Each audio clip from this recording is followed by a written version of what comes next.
In today's video, I want to touch on the heart of nationalism in this part of Southeast Asia.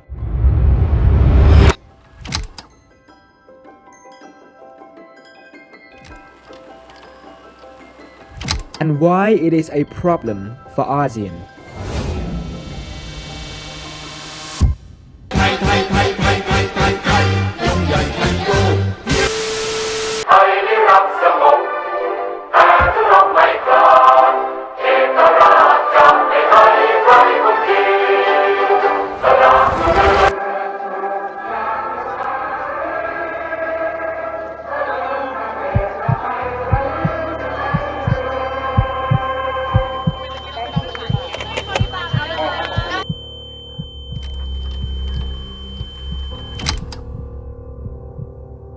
From the next academic year, schools across Thailand will teach history as a main subject to instill the youth with pride in their own country and to preserve Thai heritage. This has sparked questions as to whether the government's move has a hidden agenda. I want you to understand why I started this research in the first place, because nationalism in Thailand has been criticized before, but it has never been thoroughly talked about. Maybe it's because of language barrier. Maybe it's because people don't seem to care enough about these two small countries in ASEAN fighting with each other. I don't know.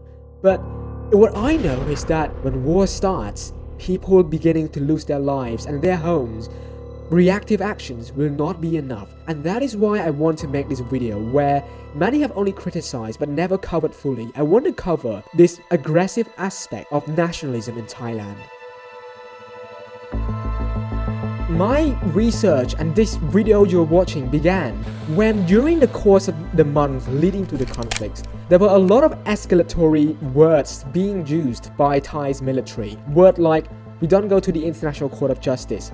If you want this land, let's duel. Words like, we don't need government approval to actually enforce military. But every time there is an accusation, the word self-defense comes up. And it's not just how I feel. Even today, Sweden's most influential newspaper posted an article condemning Sweden for selling the Gripen fighter jet to Thailand. But right after the deal was made, Thailand made a statement that Sweden supported its action of using the fighter jet for self-defense. But the article stated how Thailand should not be trusted with such weapon. And it also stated that Thailand swings between being an outright military dictatorship or essentially being a hybrid.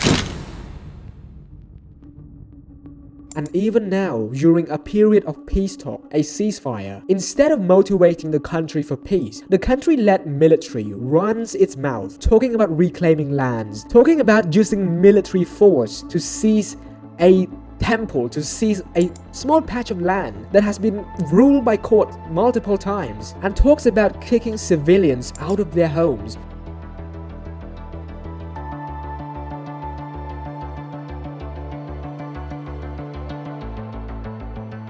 Asking public for donations for drone, for razor wires to kick civilians out of areas that has not been demarcated yet. Instead of solving such problem through joint diplomatic channel and focusing on the ideas of peace, we have one party letting its military run wild talking about reclaiming lands. That was when I sort of asked myself a very simple question. What are the civilians doing? Why can't I see people from Thai start questioning the activities of the militaries? And then I look at these pictures.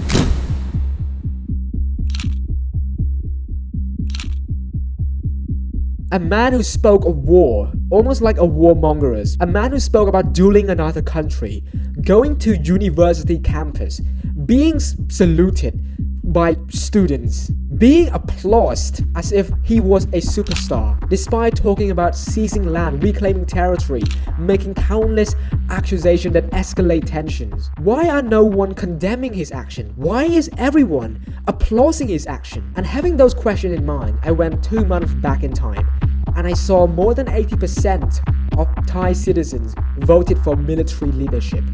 And I was like, how did we come at this point? And so I just went back in time even further. I researched all aspects of Thai education.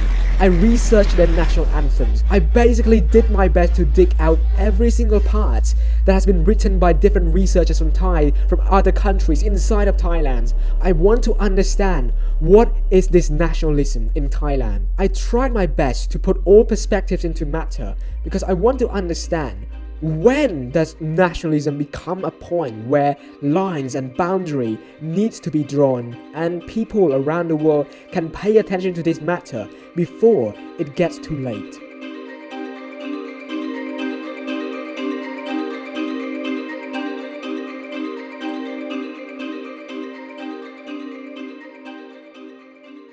So to begin with, I want you to look at this map and these research papers that we will decipher throughout the video. And combining these together, we get a perspective into Thai's education on how they view their neighbors. The people of Burma are fierce and heartless. The Laotians are inferior to Thailand. Cambodians are untrustworthy and ungrateful. You all owe us the lands that we lost. And all of that doesn't just come out of my mouth, it comes out of research paper on Thai education. And in today's video, I want to do just that, to break down all of these concepts and how it becomes the problem we have today. Now, I just want to point out that the idea of a nation and loving your nation, patriotism, is not a bad thing at all. Every country teaches their students, their children, to be proud of their country, and in some cases to be loyal, to serve certain ideology. And if the story just ends at that part, I don't have any problem.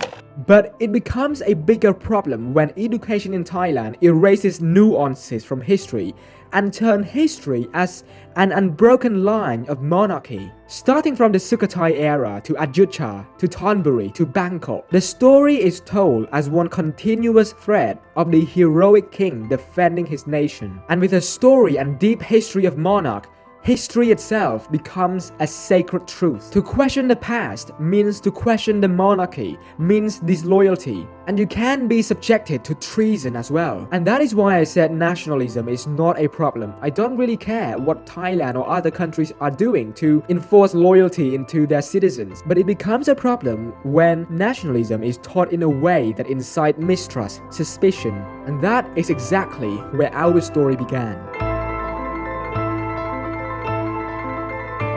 In preparation for this video, there are many academic papers that I read, but I want to bring these 3 documents to share with you. The first one talks about the challenges of teaching and learning history in Thai.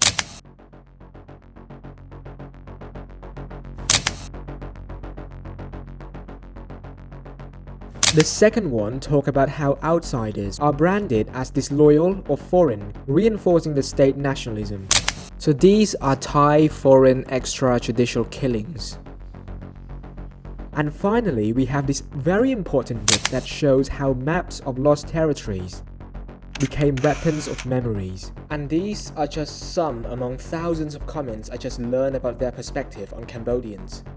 And all of these 3 documents are written by Thai researchers, along with the quote that I brought up in the beginning of the video. All of that is also by Thai researchers and professors as well. And I specifically chose these research papers written by Thai scholars because they are very critical. And honestly, if I want to understand Thai's education in and out, there is no one better to explain me than actual Thais who went through the education system themselves. What is important is that they weren't written in Thailand. All of them were written while these researchers were in places like New Zealand, Virginia, Honolulu, and more. And the fact that they were abroad while doing all of these research should also mean they have less restrictions on what to say in regards to Thailand as a topic. A good Thai is defined by his or her adherence to Thai principles, loyal to the monarchy, follow Buddhist precepts, and support the Thai state. At a very young age, from kindergarten to primary school, these children of Thais are introduced to the 3 pillars, which are nation, religions, and monarchy. And it states very clear since they are young that all Thais must adhere to these pillars, otherwise they would be branded as disloyal.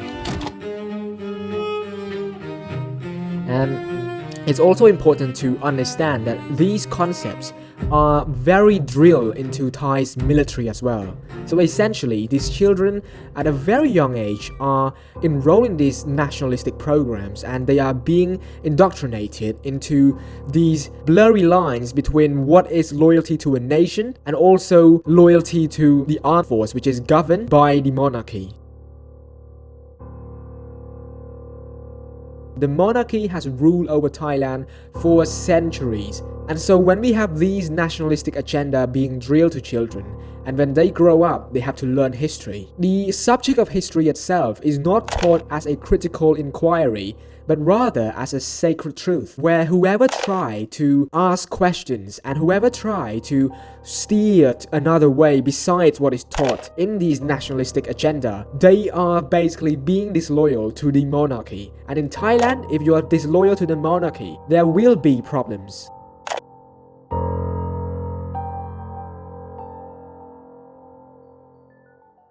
Many academic research papers talk about how Thai's education authority avoids adding thorough historical controversial issues and asking critical questions to engage with students. And many of these research papers also highlighted how by omitting and sort of restricting the ideas of critical questions, critical thinking, it makes the teaching of history itself very difficult and in a way very distorted as well. It is distorted because the truth is presented as something that is embedded with history, and that history is sacred. So when there are no critical questions being asked, children are basically being taught these texts on books that are presented as facts, and when no questions are being asked, when they grew up, those are the only things that are on their minds. Thai curriculum explicitly says students must cherish, be proud of, and preserve Thainess, and that is not optional, it is mandatory. And so this feeling of being Thai, this Thainess, where you're taught to be proud of your nation, but then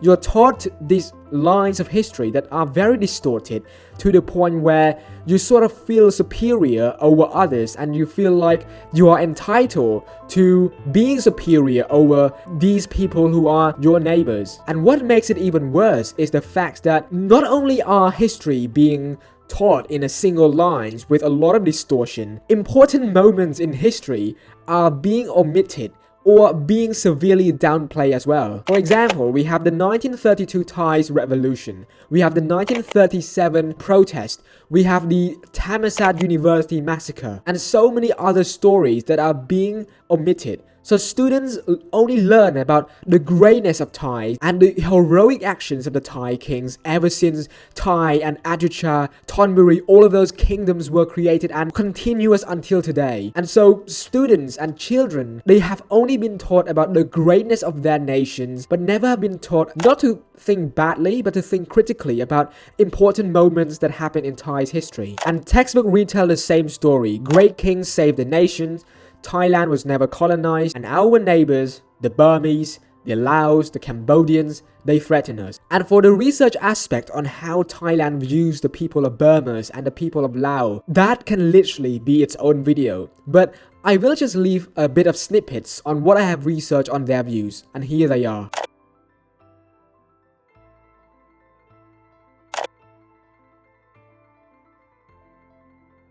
And that was kindergarten and primary schools, where children have to go through these nationalistic programs. But then we go to secondary school, and it's still nationalistic. Students are taught on these maps, these concepts of lost territories. You know, these regions of Cambodia and Laos, once claimed by Siam, and then lost due to colonial treaties.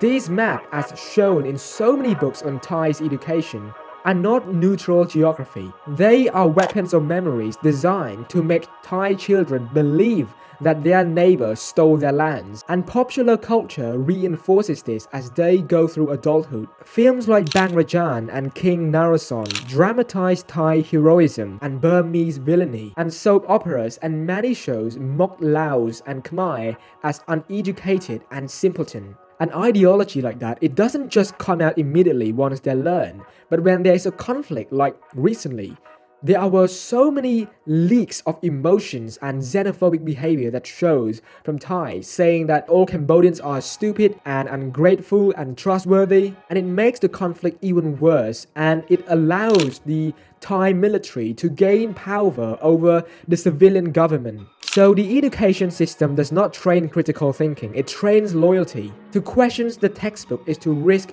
being disloyal. So by the time a Thai teenager leave high school and enter adulthood, they don't just love and have blind faith in Thailand, but they also mistrust their neighbors who are the Burmese, the Cambodians, and the Laotians. Like I said from the start, I have no problem with Thailand doing these things to their people. Maybe the king just want the people to be loyal, to not question what they are doing. But the massive consequence is that when they charge all of these mistrusts and sort of hatreds, that disbelief toward their neighbors, and when the time comes that these military, these armed force which the king commands, once they start to lose popularity, they politicize and weaponize nationalism as a spearhead.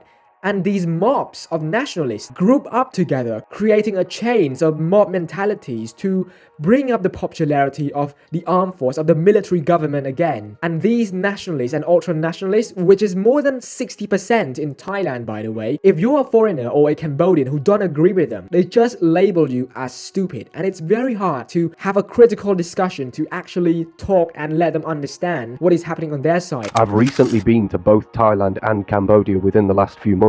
Nobody in Cambodia told me not to go to Thailand or that I shouldn't have gone. However, almost everybody I spoke to in Thailand told me not to go to Cambodia. Now obviously, of course, that doesn't mean anything. However, if there is a societal thing amongst the people that they hate a certain people, then of course it makes it They have so much blind faith in whatever their military is putting out that they don't seem to question the matter at hand. And the Thai military knows this very well. During the course of the conflict, their military again and again keeps praising the monarchy, keeps weaponizing nationalism, and keeps bringing this idea that what they are doing is to protect their nation. And whenever they say that, all of their citizens, like that sense, that burning passions just come out, and it supports that rhetoric. The entire system of education is designed to fit that narrative because it protects the power of the monarchy. It basically erases all the nuances, the ability to think critically, and just put it as simply as if all the people they gather together and they unite together against an external enemy, then the people will not question the general who rule them. With no critical thinking, the problem will never stop. And that is why, despite Thailand having a civilian government, we see a history of fragile domestic politics, of coups happening over and over again. And the coups usually is done in the name of protecting the monarch. And so, in a way, after all of these centuries, Thailand has barely changed in that respect. If anything, they have reinforced their nationalistic agenda again and again from generation to another generation, and creating these group of people who don't trust their neighbors.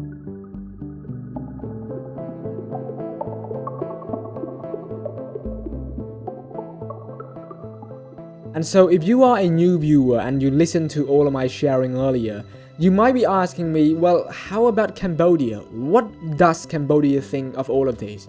Well, you're lucky because I had the same question while I was doing all of this research. I asked myself, wait, is everyone just going through indoctrination as they grow up? And to a certain extent, I think that every country, every nation in the world, there exists propaganda to serve a certain ideology, but to hate your neighbors, to have mistrust on your neighbor, I had to check. And so I went and read all of my history books that I had to study for my national exams. I read grade 10, grade 11, and so I wrote my piece down in the description below on my experience. But for a bit of context, for all my lives from kindergarten to high school, I went through public school or state school, free education, basically. From kindergarten to primary school, there was not really a focus on history. It was not compulsory. But instead, in those years when I was younger, with very low critical thinking ability because I was so young, I have to learn social studies subject, which focus on the teaching of a citizen values, citizen morality, and peacekeeping before grade 10. And so when we reach grade 10, from my personal experience as well as the research on Cambodian education that I leave below, history is taught in a way that is very focused on inquiry and critical questions, and it revolves around the ideas of evidence-based learning. From grade 10, students learn about historical methods, the cause and effect, and comparisons. I remember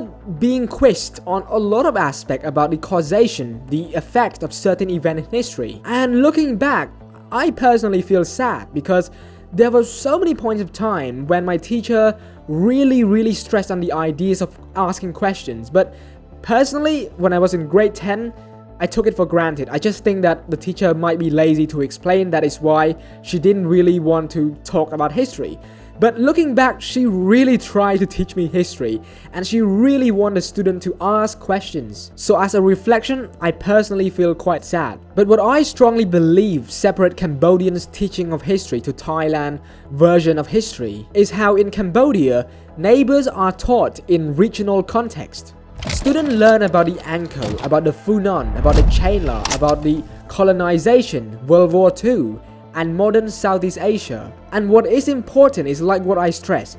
They learn about all of these important points in history, but context is provided. There are three main contexts that I personally learned in Cambodian history. We learn about the Cambodians' context of history, we learn about the regional context, and we learn about the world history.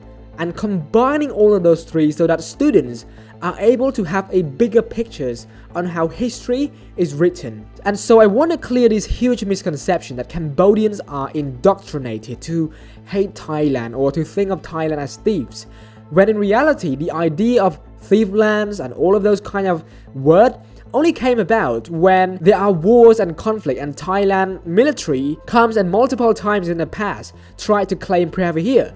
It's not Cambodian writing history, it's literally recorded in ICJ, in international organization.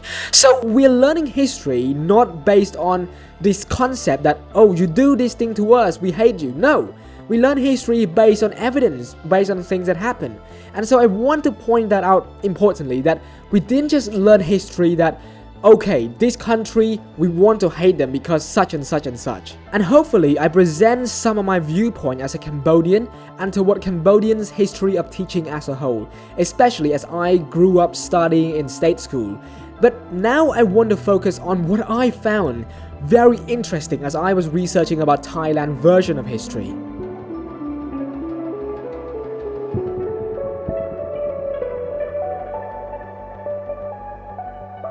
Zooming back out to our video, there are three keywords that the average Thai nationalist look at Cambodians. They are untrustworthy, ungrateful, and an imitator. And despite being in a world where we're trying to move somewhat to a globalized society, it's very sad to know this is how a lot of people in Thailand view, for example, myself, or so many of my fellow Cambodians. But this doesn't just happen overnight. It comes from the propaganda of painting Cambodians as untrustworthy in textbooks, in TVs. And this idea of Thailand neighbor being untrustworthy also seems to ring quite sharply in their national anthem. Because nationalism in Thailand is not just taught in classroom.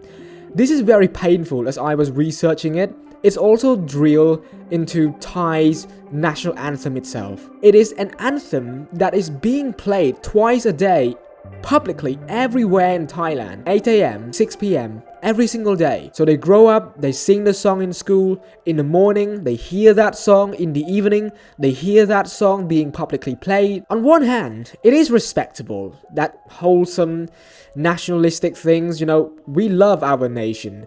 But on the other hand, when we actually go and analyze the song that is being played to these children and all of these people as they grow up, it really pains me, actually pains me a lot. And the lyrics themselves declare that every inch of Thailand belongs to the Thai. They insist that no one shall invade or dominate us. And in the song they also promise, and I will read it, I don't want to get it wrong, that all Thais will sacrifice every drop of blood for the nation's victory and glory. On the surface, this song seems defensive. Like, I'm trying to protect my nation. This is all the anthem taught. But when you combine it with what is taught in school, this idea of mistrust toward neighbors, these ideas of lost territories and Thainess toward Cambodians and Laos and also Myanmar. The entire message inside the song, especially for those who aren't able to grow up, pursue higher education, it tells a different story. Because it's not just about defending Thailand, it's about teaching generation of Thais to see their neighbors as threats, as outsiders who are ready to invade what is rightfully theirs. And so if we connect it back to 2025, with this national anthem, it just doesn't make sense. Cambodia, a military that is 8 times smaller the size of Thailand, cannot just go up into Thailand and invade. And in Cambodia, all of the military aspect is built for defense, whereas for Thai, it's built for offense. And so with that aspect in mind, the song and the entire education systems and everything designed around it, it's just built so that when the armed force, the military government loses its power, it can justify the act of either prolonging the conflicts or causing conflicts as a justification for protecting the monarchy, which is something that Thai has been taught since they were young, as well as embedded into every aspect of their lives, education, and even national anthem. And if you want to know my perspective from a Cambodian on this conflict, you can also read the document below as well. I will list them down. And even in my previous video on Ghost Mountain, I also highlighted what I think about this conflict from a Cambodian perspective, so you can read that. But as I was researching Thai national anthem, I found something that is very fascinating. And I don't think that many Thais, correct me if I'm wrong, I don't think a lot of Thais actually know about how their anthem was engineered and inserted as a propaganda. So in 1934, the original lyrics included the phrase "to seize power, to protect our rights to freedom." But elites worried the word "seize power," as I'm reading the research paper, reminded people of the coup that had toppled the monarchy. So they changed it, replacing it with "protect Siam and its independence." The anthem now tells its citizens to calm down and to see the king, the monarch, as the protector instead. And so from that point all the way till today, the monarch has gained a grip through all of these rhetoric, all of these nationalistic agenda, and this idea that people who enroll in the military positions and people who are children, they should not critically ask questions, they should follow whatever the king do, and whatever the king do, it is sacred truth and it should not be questioned. In the source below, I also touch on Cambodian national anthem.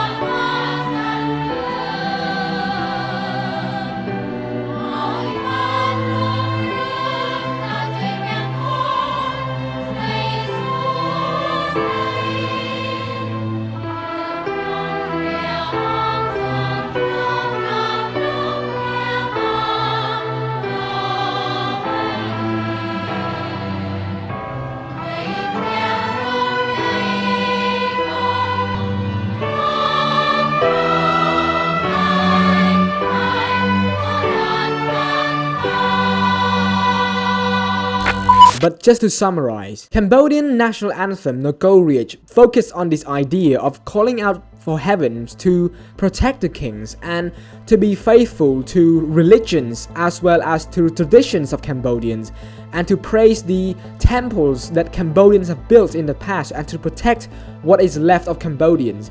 It has never been insinuated or mentioned that Cambodians must go through this for protecting its sovereignty or reclaiming back old lands. Never, none of that. And it's not just Cambodian. The national anthems of Laos, the national anthem of Burma, it focuses on many aspects that focus more on unity and not really the idea that neighbors, or insinuating that these neighbors are not trusted. And so on the aspect of national anthem, although all three of these neighboring countries, the national anthem produces national pride, which makes sense. Thailand anthem, however, focuses more on its militant lyrics and engineered at it, which children have to go through every single day, hear it every single day, and became sort of a daily conditioning towards something bigger in the future.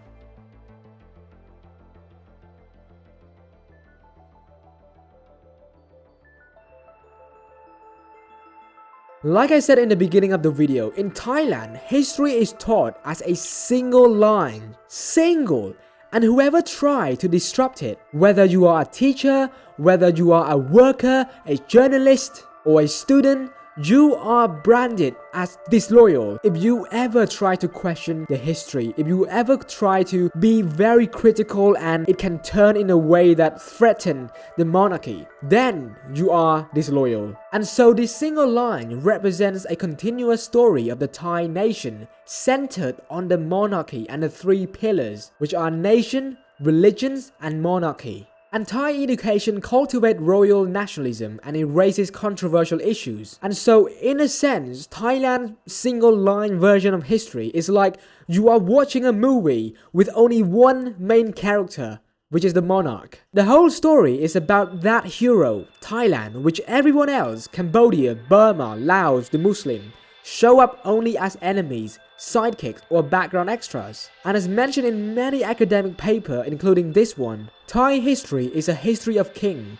state, and nation, without the common people and their culture. And as a result of that single line of teaching of history, and the ideas, the locking mechanism, which is the monarch that will all of these concepts together into one, where whoever try to go against it are criminalized or penalized. Then we have a version of a country where not only are you taught loyalty, but you also turn off critical thinking in people, where people who see their neighbors who are humans just like them as people that they cannot trust. And as I was reading these academic papers, I sort of asked myself the question like, damn, is that why so many people from Thailand do not really question the military? Is that why whenever there are articles, international media that support Thai, they support it. But the moment they switch the headline to supporting Cambodia, they absolutely despise it. Is that how it came to be? Nationalism being so weaponized to the point where people have blind faith in their military, which once again is governed by its monarch. And for Cambodia, a country with no fighter jet,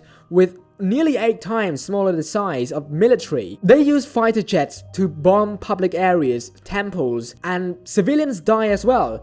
But Thai citizens, they disregard the lives of Cambodians and only commented on how civilians' lives are lost in Thailand. And it's because of the media echo chambers that come within Thailand. There are hundreds of headlines reinforcing that narrative. Because their military knows that their citizens, or majority of them, will believe whatever they put out.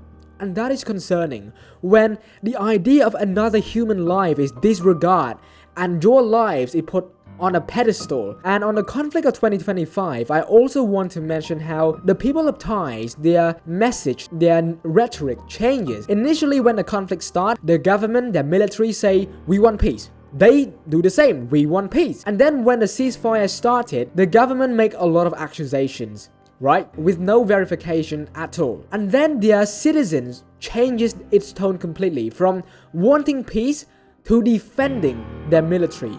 Do you see the pictures?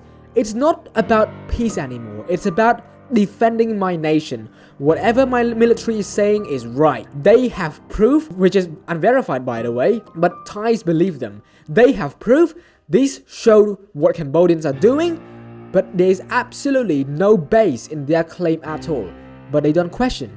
There is no critical thinking in whatever they are preaching. And so people, this is what nationalism can do to you. And to me as well, if we're not being critical. Throughout the 25 years of my life, I learned that beyond the sense of loving a nation is a sense of humanity. But this 2025 conflict taught me that if your heart is tainted by what was taught to you, what was introduced to you when you were young, that sense of humanity, human to human, being kind, being compassionate, it will be overshadowed by this cruel sense of nationalism.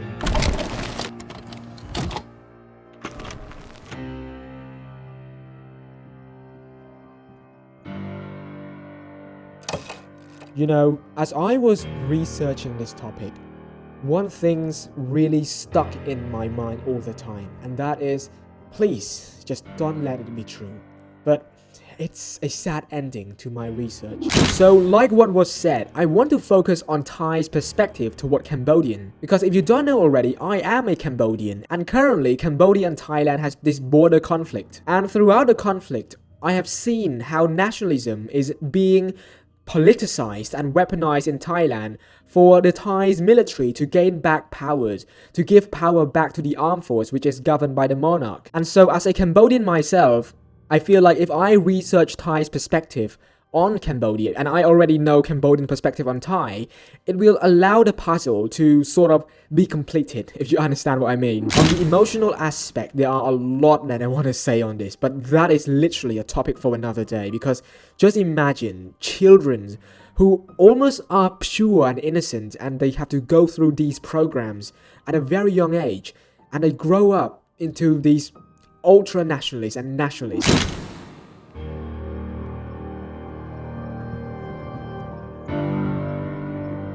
You can brainwash your citizens into thinking that the temple was built by you. You can fake narrative, but you can't fool history. You can carve the stones on that fake temples, but you can't carve the soul that will Angkor Wat has. You can copy the form, but never the memory that Angkor Wat has. You can dress that replica with flags, but the shadow of that replica will always whisper a Khmer temple. So build the temple. Show the world even more just how fake you want your history to be. And I am just going to leave it at that. You can do your research by yourself.